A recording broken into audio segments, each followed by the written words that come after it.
made a folder called Scratch Professional. Yeah, okay, that's subjective, isn't it?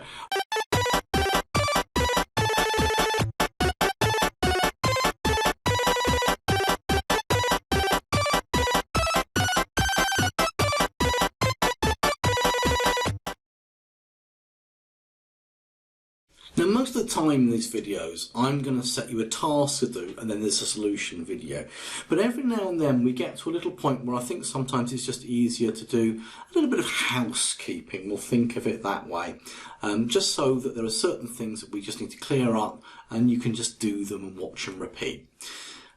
I'm not going to do this a lot, but there are a couple of things that I want to deal with. If you haven't watched this solution video and you've made a wonderful shark that moves around no problem, then that's great. But you'll notice that you have an awful lot of code here in the middle. So a little bit of housekeeping is that what I tend to do is, because these things about the keys, you can actually sort of drop them on top of each other. And that way it generates a little bit, well, a lot more white space. Now I can clearly see, if I just click on this one for a moment, that there are, just I'll stop it actually. There are 4 blocks of code here. I can see, you can, well, we can all see there are 4 blocks of code there, so we're happy with that. The other bit of housekeeping I want you to do is the following.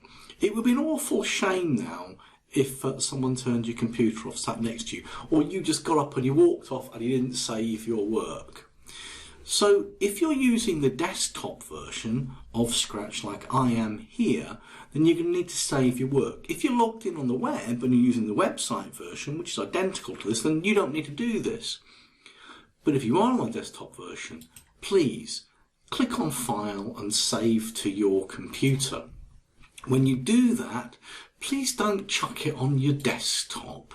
Okay, make yourself a folder like I've done in Documents. I've made a folder called Scratch Professional. Yeah, okay, that's subjective, isn't it? I've got one called Shark Fish, and in here I've got a game called Shark Game already, because I've already saved this one, but I've given it a sensible name, Shark Game. I'm going to press cancel so I don't need to save it over the top. But I have already saved this game. Okay, you can also press Control S on your keyboard and that will also save the game once you've saved it for the first time. So go and save your work, please. You get the idea. And welcome back. Now I want to deal with one little nagging problem. This problem. I'm okay with the shark moving up.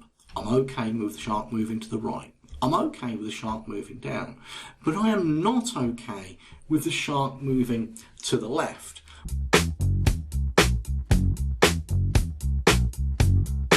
What I really want to happen if the shark moves to the left is that I want to change the direction of the shark.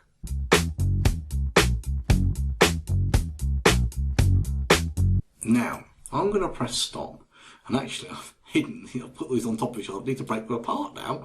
So I'm going to need the old left arrow and I'm going to need the right arrow. I'll put them down here and we'll put these back up here. Okay, I'll tidy them up in a minute. So the thing is this, when the left arrow is pressed, I want to change the direction.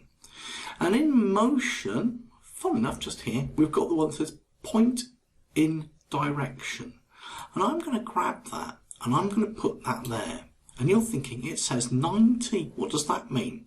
Well, if I click in the box, it basically comes up with a, well, I think it's a clock face, but it's more like a compass or a protractor. For example, here, if you know your bearings, that's 0. To go right, or point in direction going right, is 90. To point going down is 180.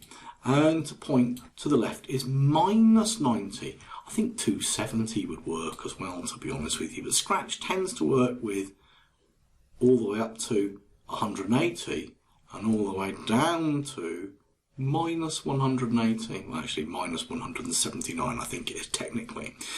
But what I want to do is I want the shark to point to the left, and this isn't going to work quite correctly. I'm clicking away now. I'm happy going right, I'm happy going up, I'm happy going down. Now it goes left and it does point in direction, but it goes upside down like a drunk shark. So why does it rotate like that? And the answer is down here on the direction. And you'll notice here I've got all around, left, right, and do not rotate. Okay, so if I press do not rotate, it won't actually point it in direction. But if I choose left, right, it now does in fact point that way, and he's up the right way. So I'm happy with that. That's excellent news. I'm sure you can work out the problem. So I'm happy with it going up, I'm happy with it going down, I'm happy with it going left, but now I'm not happy with it going right. And we have the same problem that we need a point in direction. And this time I want 90 because 90 is to the right. But you can work out the issue if I stop it and press play. If I go up, down, left and right. Oh, I was expecting to have to go and click on direction and do the left-right thing again. Obviously I only have to do it the once.